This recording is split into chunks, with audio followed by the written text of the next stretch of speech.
Now on to our base coat. After taking my crumb coated cake out of the refrigerator, you can see that the frosting is now hardened, and you can touch it and you don't get anything on your fingers. So we're good to go. Our cake is nice and cold. I'm adding chocolate frosting because frankly my husband decided he'd rather have chocolate frosting on the cake. Normally I would make it the same frosting as my crumb coat. But anyway, here we go, folks. Spread that chocolate frosting all over the cake, and we're not going to do it too thick of a layer. We're just going to spread it, make a nice thin layer to it, and we do that all the way around, smoothing. This base coat does not have to be perfect, but you want to get it as smooth as possible, and that's what you do. You just keep taking your smoother and smoothing it all around. Hit the top of the cake too with your smoother. And you just, if you need to add more frosting, add a little more frosting. Scrape off your smoother at times because it will accumulate frosting and make it hard to smooth. So I just scrape it off on the edge of a bowl.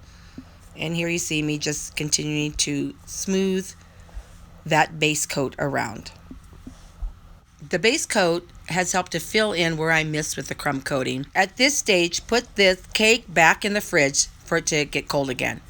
Now we're going to add our cake onto a larger cake board. I have put some frosting down, and that will help keep the cake in place.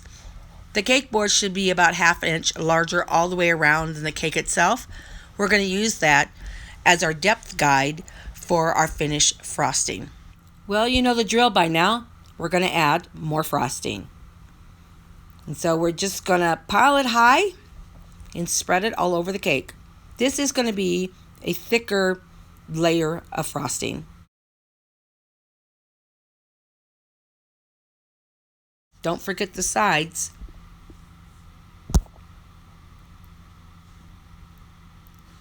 If you need more frosting, apply more frosting. You see how it's covering up any cake that we saw underneath? Now smooth that out, stick that back in the fridge, and once it's come out, you see it has gotten darker, and of course the frosting has set. We're ready for our final coat now. Don't be fooled by the frosting here, folks. The second batch of chocolate frosting that I made hadn't oxidized yet, so it wasn't as dark as the first batch. This will darken over time as it sits. So this is where we're going to put on a lot of frosting. Just pile it on. Lots on the top and a lot around the sides. I don't want to see any of that cake board when we're done, because that is going to be our depth guide to how much frosting we're going to put along the sides. So I'm just filling in all the gaps and putting a lot of that frosting on. And now I'm going to take my plastic smoother and just start smoothing away. The bottom of my smoother is touching against the cake board, and I'm holding it perpendicular to the cake so that we're going to get nice straight sides. And you just keep smoothing. Smooth the top, smooth the sides, just keep smoothing.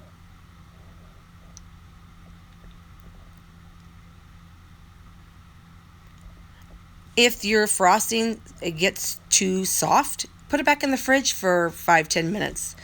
Then stir it up again with the spatula, and you're ready to go again.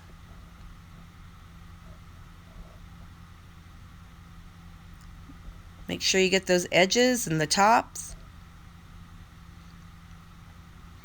If you need to put your cake back in the refrigerator to re-harden, do that as well.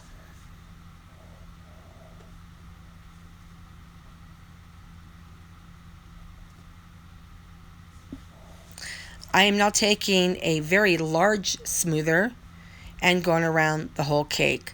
This will be my final smoothing of the cake. I recommend you just keep going till you get it to where you like it.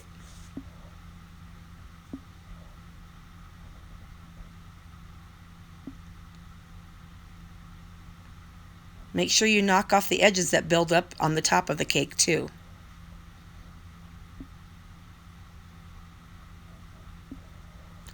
Don't rush it, just take your time.